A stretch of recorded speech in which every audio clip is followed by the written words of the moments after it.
ጆሲ ሰላምን ሀሴት ማናት? ሀሴትስ ማናት? ስለሷስ ለምን ተደበቀ ብሎ ሰላምን አፋጠጣት። ሀሴት ማለት ሰላም ናት። ሰላም ማለት ደግሞ የጆስ እህት ናት። ሰራተኛ ሆና ገብታ ነው ቤታቸው። ሜሮን ጆስን አስደበደበችው። ውጭ ላይ ወጥቶ መንገድ ላይ በሚሄድበት ሰዓት ሰው አስቀጥራ አስደበደበችው። ጆሲ በረራው መጥቶለት ወደ ውጭ ሀገር አልሄድም ያለው ወንድሙን ለማዳን ነው። ለምንድን ነው የማንትሄደው ሲለው አቶ ግርማ እኔ ወንድሜን ሳላሽር የትም ቦታ አልነቀነቅም አለ። እኛ ጎዳናው ነው እንዲ ያለው እኛ ያለንለት አይደለም እንዴ? ለእሱ ምን አሳሰበክ? ሂድ እያለ ቢለው ራሱ እሱ መሄድ አልፈለገም። ጆሲ ወንድሜን ጥዬ መሄድ አልፈልግም፣ ወንድሜ እኮ ተመርዟል አለ። አቶ ግርማ የምን መመረዝ ነው የምንተዋረው? አዲስ እኮ አይደለም መመረዝ፣ ምን ችግር አለው ብሎ ነገረው።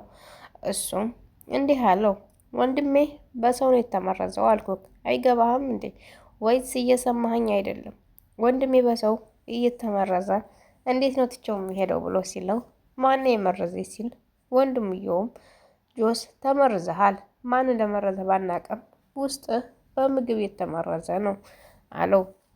ጆስም ጉበትክ እንደተጎዳና ሕክምናህን በስርዓት እንድትከታተል ብለውኛል ዶክተሮች፣ ለዛ ነው ጥዬ ካልሄድም ያልኩት አለ።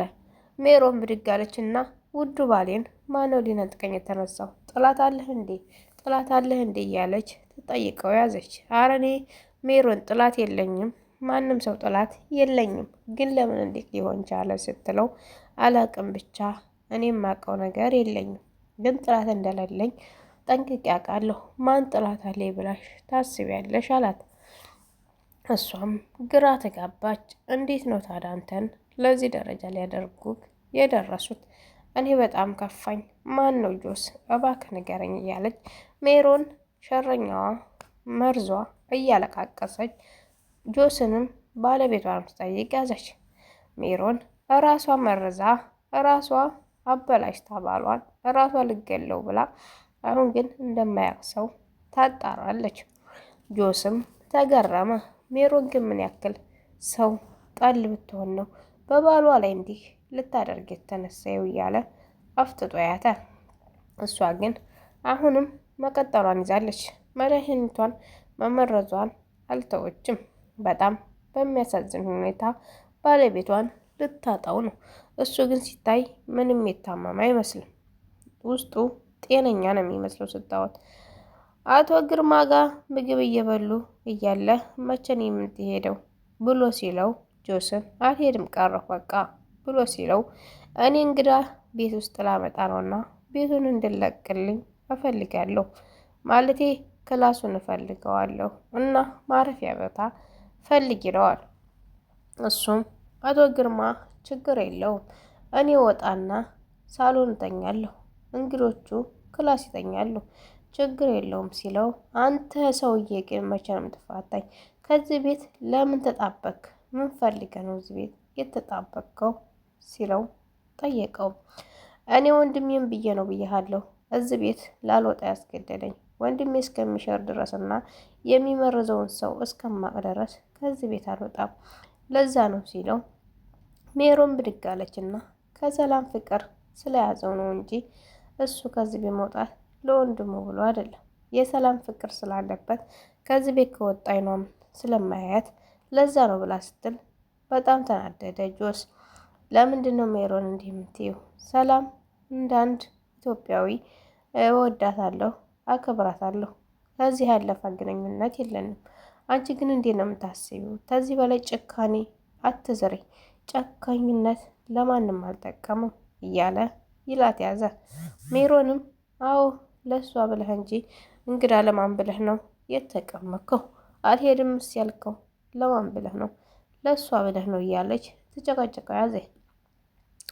አቶ ግርማ ከዚህ ቤት ውልቅ በልልኝ፣ ማየት አልፈልግም አንተን አለው። ብድግ አለና የታመመው አይ እኔን እስከምሽር ድረስ እሱ ከዚህ ቤት የትም አይሄድም። ያንተ እንግዶችም ከፈለጉ ክላሱን ለቆላቸዋል፣ ክላሱ ገብተው ይደሩ፣ እሱም ሳሎን ይተኛል አለው። አቶ ግርማ ሳሎን ሰዎቹ ሊቀመጡ ይችላሉ። ወጥተው ከመኝታ ክላስ ወደ ሳሎን መጥተው ሊቀመጡ ይችላሉ። በፈለጉበት ሰዓት ሳሎን መቀመጥ ስለማይችሉ አጉል ነው። ሳሎን ላይ ሰው ከተኛ ውጭ መጥተው ሊቀመጡ ቢፈልጉ እንኳ የት ይቀመጣሉ? አለ። ጆስም እንግዲህ ከዚህ ቤት አልወጣም፣ ከፈለጋችሁ እንደፈለጋችሁ መሆን ትችላላችሁ ብሎ ተነስቶ ሄደ። ጆስ ሰላምን አፋጠጣት። ሀሴት ማናት? ንገሪኝ። ሀሴት የት ናት ሲላት እሷን በእንባ ታጠበች። ልታለቅስ ደረሰች። ጆስ እባክህ አታጣራኝ፣ ስለዚህ ነገር ቀስ ብለን እናወራበታለን አለችው። ጆስም ሀሴት ማናት? የት ናት? ወይቷ ናት እያለ ግራ ተጋብቷል። ሀሴት እህቱን መሰለኝ። ሀሴት የምትባለውን ልጅ እስከሚያገኝ ድረስ ሰላሙን ነስተዋለች። ጆስ አሁን ላይ ደስተኛ አይደለም። እዚህ ከወንድሙ ህመም፣ እዚህ የሜሮን ጭቅጭቅ፣ እዚህ ጋር ደግሞ እገልሃለሁ እያለች እየዛተችበት ነው። ሜሮን እንግዲህ ጭካኔዋን እየዘራች ነው። ባሏስ ቢሞት ምን ልትጠቀም ይመስላችኋል? ይህን ሁሉ የምትለፈው ለምንድን ነው ግን? አንዳንድ ሰዎች ባሎቻቸውን ለማጥፋት የሚሮጡት በጣም ይገርማል። ውድና የተከበራችሁ የቻናል የቤተሰቦች ቪዲዮን ላይክ፣ ሸር፣ ሰብስክራይብ በማድረግ አበረታቱኝ። ባይ ባይ። ወዳችኋለሁ፣ አከብራችኋለሁ። በቀጣይ ቪዲዮ ውስጥ የምንገናኝ። ሰላም ሁኑልኝ የኔ ውዶች ማለት ነው። ይመቻችሁ።